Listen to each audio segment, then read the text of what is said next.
to fight each taste with my mind. I need to start again and try to grow up. Bienvenidos un viernes más a Wake Up TV, un espacio de inspiración y aprendizaje sobre autoconocimiento y desarrollo personal. Yo soy Laura, presentadora de Wake Up TV, y nuestro invitado de hoy es Sergio Marina, escritor, conferenciante, que trata temas así como la paciencia, la paz interior, la sencillez, la espiritualidad, etc. Bienvenido, Sergio. Querida Laura, muchísimas gracias por tu tiempo y gracias por tu amable presentación. Claro que sí. ¿Son muchos los impacientes en el camino hacia el autoconocimiento? ¿Es mucha la gente que empieza a construir la casa por el tejado cuando hablamos de las nuevas relaciones con nosotros mismos y con el exterior? Pues mira, Laura, el ser humano tiende siempre a buscar el camino más rápido. Te diría que el camino más rápido a veces no es el camino más sencillo, pero hemos construido un modelo de ser humano, o mejor dicho, nos han educado o nos han instruido ya desde primeras edades a buscar los resultados en nuestras vidas. Es decir, a vivir muy orientados hacia los objetivos, muy orientados y proyectados hacia esa cultura del esfuerzo, es decir, luchar, ir, te diría, contracorriente de la vida.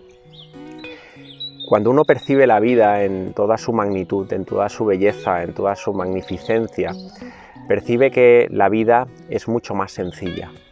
Evidentemente que tiene momentos intensos, evidentemente que hay otros momentos que no son tan intensos, pero lo que le caracteriza a la vida es la sencillez. Y esa sencillez y esa plasmación de la vida, que la vida únicamente, el objetivo que tiene es ser vivida, algo tan sencillo y tan evidente que se nos olvida, pero nos complicamos. Cuando la vida, que somos nosotros, porque somos una manifestación misma de la vida, esto no es algo teórico, no es algo intelectual, sino es un proceso vivencial de cada uno. Cuando uno se levanta a primera hora de la mañana, abre los ojos y percibe internamente que está vivo, que es la vida en sí misma, es una expresión, somos esa chispa de la vida, ¿verdad? Encarnada en el cuerpo físico, evidentemente, se da cuenta que lo primario, lo elemental es vivir. Y hay que vivir como siempre dijeron, y a mí me gusta siempre, querida Laura, compartirlo, los grandes sabios, sabias, maestros y maestras de todas las épocas y culturas, esas personas que nos regalaron una sabiduría, un ejemplo de vida, nos dijeron que vivir con sencillez y con humildad es la forma más bella de darle la mano a la vida, de ese fluir, ¿verdad? De ese flow, de ese dejarse llevar, ¿no?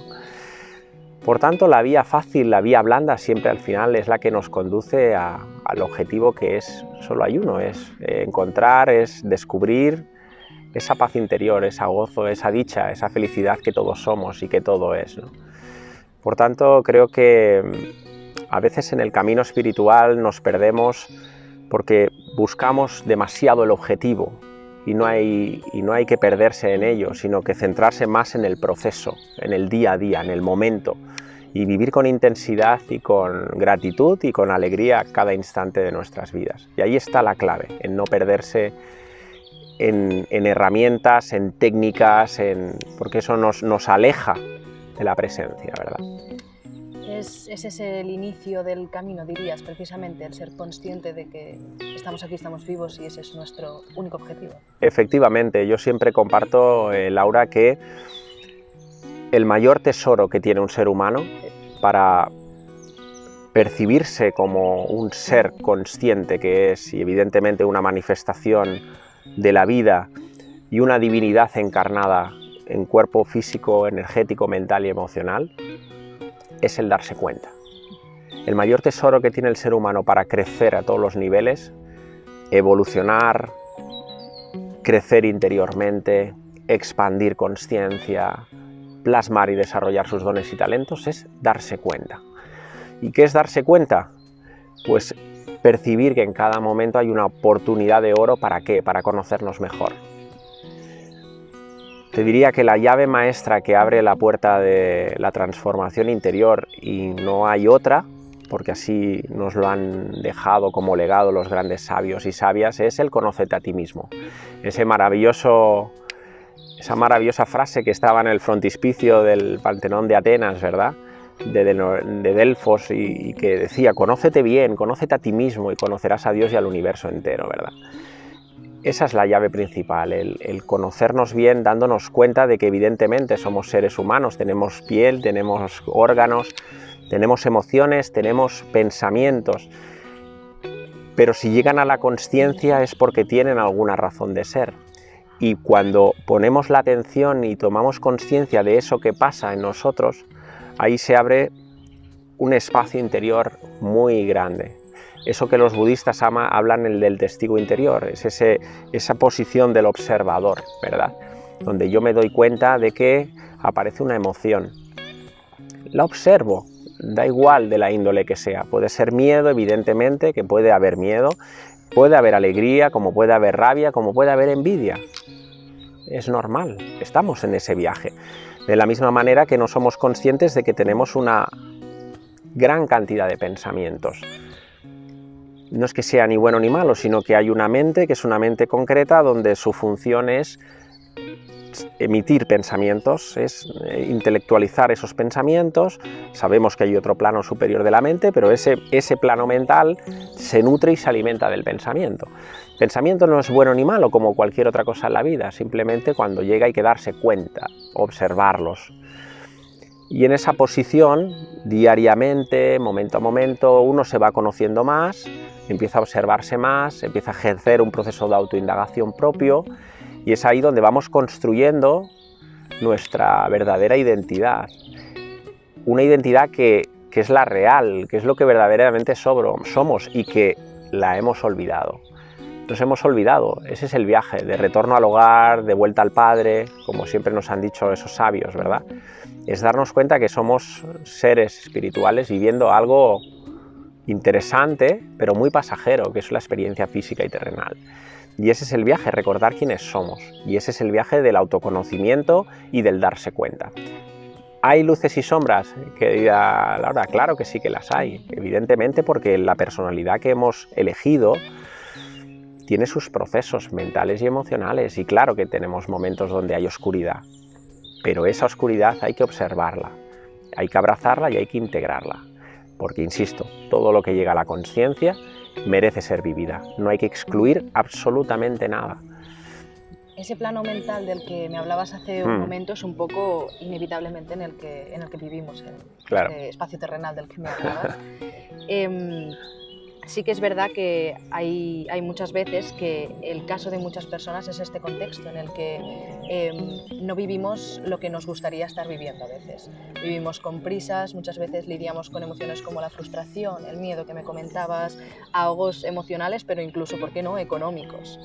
¿Cómo trabajas para llegar a tu esencia y cómo practicas esta paz y esta paciencia y sencillez y a la vez llegas a todo, llegas al ritmo de vida al que estamos expuestos? Mira, Laura, hay un proverbio sufi que siempre llevo muy presente en mi vida y lo comparto habitualmente, que dice que hay que estar en el mundo pero sin ser de él. Es una reflexión interesante, ¿no? Evidentemente que hemos encarnado por elección propia en un momento dado, en un lugar, en un país, en una región, no por casualidad evidentemente, sino de una forma consciente. Y también es verdad que el ser humano, esta parte de la humanidad, porque evidentemente no podemos hablar de una humanidad en su totalidad porque hay seres muy comprometidos, ¿no? Vuestro proyecto, por ejemplo, es un proyecto consciente y un proyecto donde la consciencia va por delante, ¿verdad? Hay un interés claro en conocerse, en desarrollarse y en expandir conciencia, ¿verdad? Como tantos otros. Pero es verdad que hay muchas personas que han entrado en esa deriva de lo que tú percibías antes, del culto a la velocidad, del culto al reloj, del culto a las prisas, de una batalla campal de egos, a ver quién llega el primero a la meta, ¿no? Eso es un modelo de ser humano, evidentemente, o iría un paso más allá, es un modelo impuesto donde muchas personas, sin darse cuenta, han entrado en esas garras donde se apremia más el competir versus el compartir, donde uno no se da cuenta en su día a día de la cantidad de automatismos, rutinas y pensamientos condicionados que ha adquirido como propios no siendo suyos, es decir, prácticamente impuestos, y creando una aparente normalidad donde hay una profunda anormalidad en todo esto, ¿no? Cuando entramos en esa inconsciencia de vida, allí la prueba es clara. ¿En tu vida hay sufrimiento o no hay sufrimiento? Esa es la clave para darse cuenta si uno está alineado con la vida. Si sufres, es la señal evidente de que no estás en sintonía con la vida. Evidentemente que hay momentos de dolor. Ya lo dijo el Buda, el dolor es inevitable. Va a haber dolor porque vas a enfermar, porque va a haber muerte de por medio, porque hay vejez. Pero el sufrimiento es una opción. El sufrimiento sí que depende de nosotros, de nuestros procesos mentales. Claro, si esos procesos mentales no están ordenados, no están mínimamente equilibrados, si yo no le doy ningún tipo de importancia, por ejemplo, a mi cuerpo físico, tampoco a mi parte energética, si tan siquiera no tengo la oportunidad de observar mi mundo mental y mi mundo emocional, pues evidentemente fruto de esa densidad que yo voy acumulando y de esa inconsciencia, es como si le diera la espalda a la vida, ¿verdad? Es decir, al final únicamente percibo la vida en base a problemas, a situaciones desagradables, y mi vida se tiñe en eso, en un proceso de supervivencia, que es lo que vivimos en esta distopía tan clara. Una supervivencia donde no hay rumbo existencial. Fíjate que te diría, Laura, que uno de los grandes males que creo que sufre la humanidad, ya lo apuntó muy bien Nietzsche cuando hablaba del matar a Dios, es que el ser humano, una parte de la humanidad ha matado a Dios directamente, es decir, se ha olvidado de lo trascendente en su vida. Es decir, cuando pones lo material, y no es que esté mal lo material es igual de bueno que lo espiritual, es decir, son dos caras de la misma moneda, porque al final todo es espiritual. Pero cuando un ser humano se olvida de la orientación de vida, de a qué ha venido, por qué ha encarnado, qué es en esencia, no le da absoluto valor a lo trascendente en su cotidianidad, ha matado a Dios. O sea, se percibe como un trozo de carne, con patas, donde a veces sí tenemos pensamientos y donde la vida es un calvario, donde la vida es un terreno de juego donde lo único que hay es sufrimiento. Y eso no es verdad. Ese sufrimiento del que me hablas y el que sufre tanta, valga la paradoja, sufre tanta gente evidentemente. Hoy en día, ¿por qué crees que hay tanto sufrimiento y por qué crees que hay tantas ganas de permanecer también en ese sufrimiento? Hay posiciones de vida muy ancladas al victimismo, sobre todo a la parte egoica del ser humano, ¿no? Esa falsa personalidad que hemos construido sin darnos cuenta, alejados de nuestra verdadera esencia, donde manifestamos constantemente el llamar la atención. Es decir, hay seres humanos que viven y se retroalimentan de ese sufrimiento sin darse cuenta, como un reclamo hacia la vida y como un reclamo hacia los demás, ¿no? Cuando hablamos de sufrimiento, los orientales lo tienen muy claro. En Occidente funcionamos de otra manera porque tenemos una orientación de vida muy hacia el tener y muy olvidada hacia el ser, ¿no? Pero los orientales hablan de ignorancia. O sea, no es una ignorancia intelectual. La persona que sufre no tiene ignorancia intelectual de leer poco, de haber estudiado, no. Es una ignorancia existencial, de olvidarse clarísimamente de quién es. Y cuando entras en esos procesos de sufrimiento, que insisto, eso sí que puede ser evitable, es decir, al final, cuando llega la muerte de un ser querido, cuando llega la enfermedad de un hijo, cuando llega la pérdida o una ruptura laboral, una ruptura de pareja, un desencuentro laboral, ahí hay dolor, evidentemente, y eso somos seres humanos sintientes y vamos a sentir ese dolor, ¿no? Pero al final ese sufrimiento, ¿de qué depende? Depende de nosotros, depende de la actitud, de cómo estés viviendo lo que estás viviendo. Todo tiene un duelo, evidentemente, pero ese duelo es temporal. ¿Qué no lo hace temporal? Es decir, ¿qué lo hace permanente? Nuestras posiciones de vida, nuestros esquemas mentales, el querer confrontarnos con lo que estamos viviendo. Hay una realidad muy clara. El sufrimiento aparece cuando ponemos en la balanza dos elementos, que es lo que la vida pone para vivir, versus lo que debería de ser. Eso que debería de ser es lo que nosotros marcamos y le decimos a la vida, no, es que esto que toca vivir, esto que estoy viviendo no estoy de acuerdo. Es que debería de ser de otra manera. Y entonces ahí es donde entra claramente la confrontación de vida. Es decir, la vida la vida plasma en cada momento una experiencia. Es más, no hay experiencias buenas y malas, son experiencias. Curiosamente, las experiencias más intensas y más dolorosas son las que habitualmente las que más empujan el proceso consciencial y evolutivo, curiosamente. Porque cuando a todo a uno le va muy bien, no se plantea en absoluto lo más mínimo, ni quién soy yo, ni de dónde vengo, ni qué es la vida, ni qué es la muerte, ¿verdad? Pero cuando aparece una noche oscura del alma, ¿verdad? Ahí remueve los cimientos internos, ¿verdad? Y es ahí donde muchas personas encuentran, dentro de esos procesos de sufrimiento, una puerta. Y empiezan a percibir la vida de otra manera, evidentemente, ¿no? Me ha gustado esa metáfora de la balanza, de lo que es y lo que debería ser o nos gustaría que sea, o lo que anhelamos, que queremos que sea. Efectivamente. En esa balanza me surge la pregunta de si tenemos un propósito en la vida, es decir, ¿tenemos necesidad de encontrar un propósito o un objetivo concreto a perseguir en la vida? ¿Existe ese propósito?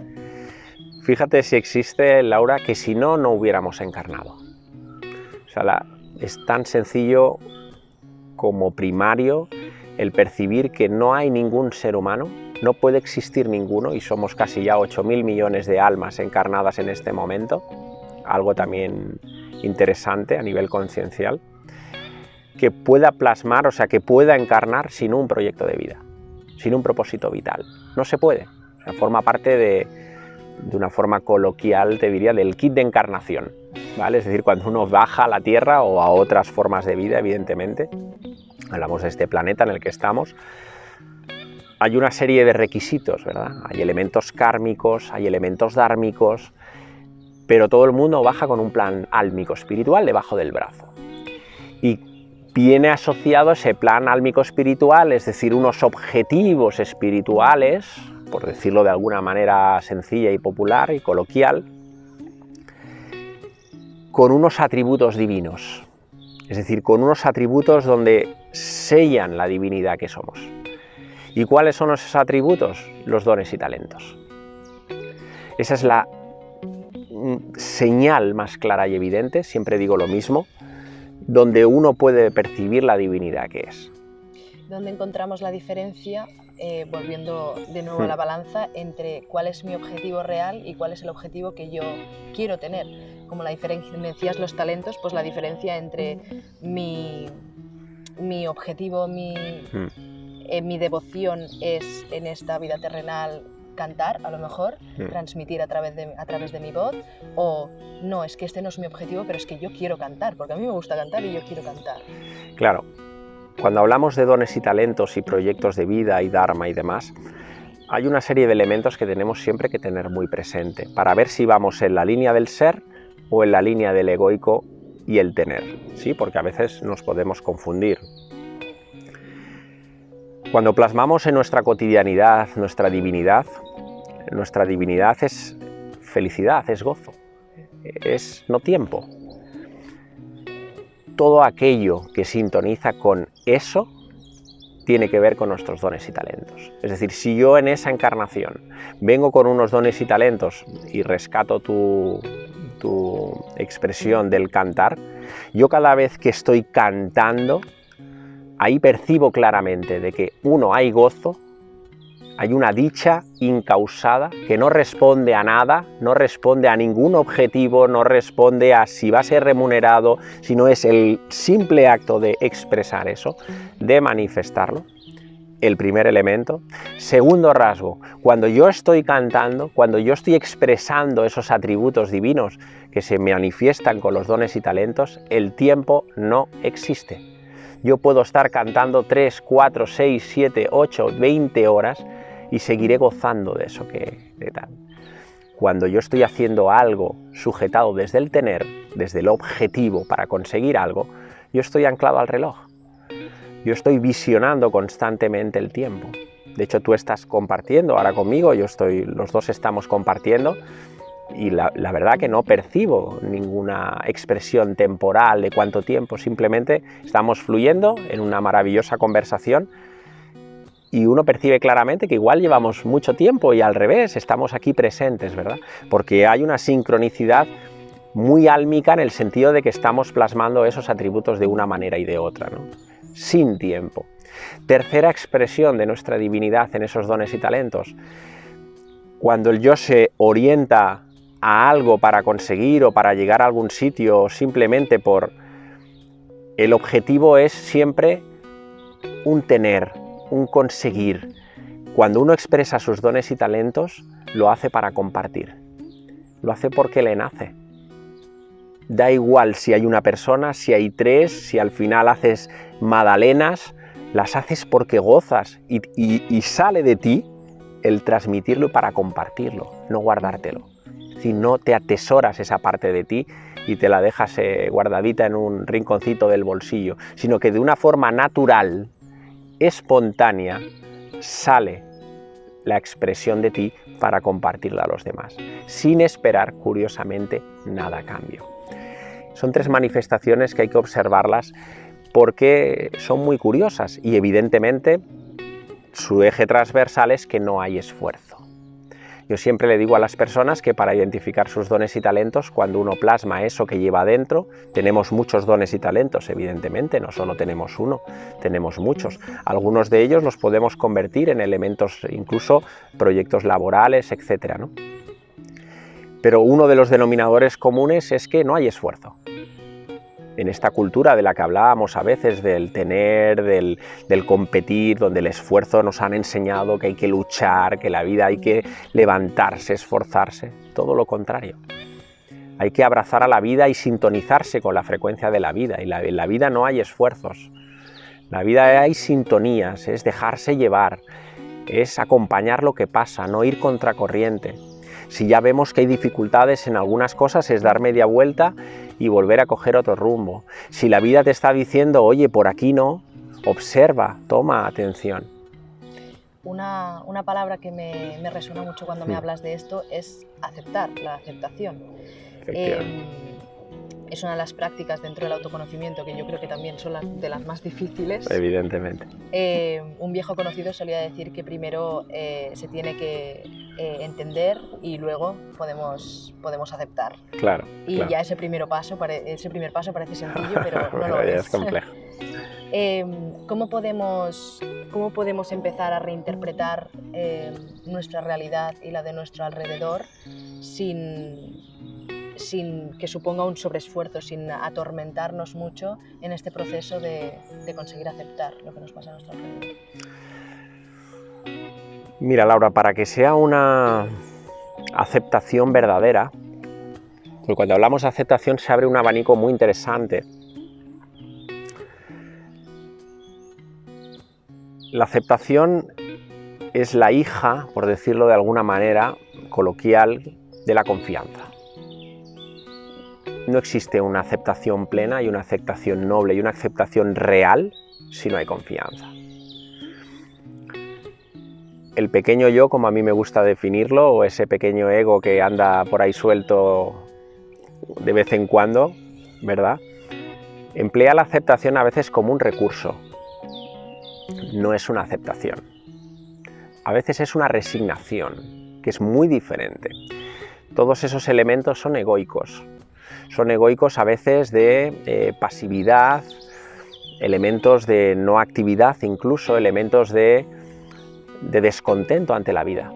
De decir, bueno, pues mira, me toca vivir esto, bajo los brazos, me resigno, lo acato y acepto con la boca pequeña.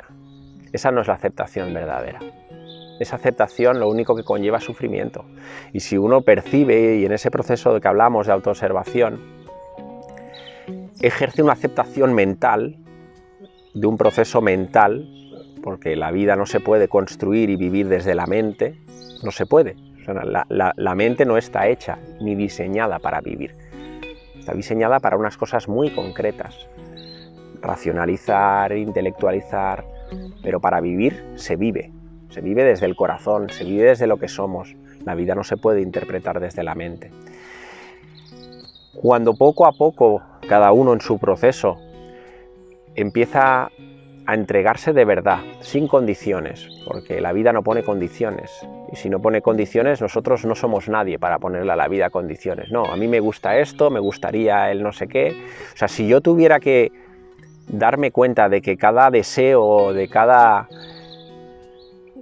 movimiento interno mío, egoico, tuviera que ser el objetivo de esta vida, fíjate que sería injusto, porque 8.000 millones de almas y seres humanos deseando cosas y pidiéndole al universo cómo quiero que sean las cosas, fíjate el universo cuánto trabajo requeriría, poderle dar a cada uno lo que... No funcionan así las cosas. Las cosas no funcionan desde el yo, ¿no? Desde ese pequeño yo. La confianza es inherente a nuestro ser. Y cuando uno se entrega de verdad a la vida sin condiciones, insisto, sin condiciones, simplemente vivir, ya está. Aparece la confianza, no pensada, sino sentida. Confías en la vida, das tu mejor versión en tu día a día, tratas de vivir desde el ser. ¿Y eso cómo es? ¿Se plasma? Pues vivir sencillamente, vivir con alegría, vivir con gratitud, vivir desde el compartir, volcando en tu día a día esa mejor versión de ti, dar lo que has venido a hacer, esos dones y talentos, tratar de cooperar, empatizar, dar la mano, amarte, respetarte. Si es que son las claves de nuestra divinidad, no tiene más, no hay que alcanzar el Himalaya o hay que ir al Tíbet de rodillas, es nuestro día a día, cada uno en su posición, desde su trabajo, desde casa, porque somos eso. Entonces, cuando ya te entregas de verdad, y es una rendición que se ha expresado de muchas maneras, ¿no? Esa rendición que uno se pone de rodillas, abre los brazos a la vida y dice, pues yo soy la vida misma, ¿no? Como dijo el Maestro Jesús de Nazaret, yo soy el camino, la verdad y la vida. Yo soy la vida. Entonces, cuando ya te abres a eso y ya se acabaron las elecciones, se acabaron las preferencias, se acabaron los deseos, simplemente te centras en vivir con intensidad cada momento, ahí aparece la confianza. Nace, sin hacer nada, sin pensarla. Compartir, agradecer e intentar vivir la vida desde la mayor sencillez posible. Nos quedamos con estos tres términos para despedirnos de ti, para agradecerte que hayas estado hoy con nosotros, teniendo esta magnífica charla. Esperamos verte pronto de vuelta por Wake Up TV. Muchísimas gracias y nada, pues seguimos adelante viviendo de esa forma que también has expresado, de una forma humilde, serena y con una mirada invertida, que me gusta decir, ¿verdad? Tenemos siempre la falsa costumbre de que nuestros ojos siempre apuntan hacia afuera y tenemos que invertir esa mirada y tratar de verla siempre más hacia adentro y descubriremos grandes tesoros, con lo cual confianza en la vida y adelante, claro que sí. Muchísimas gracias, gracias a ti.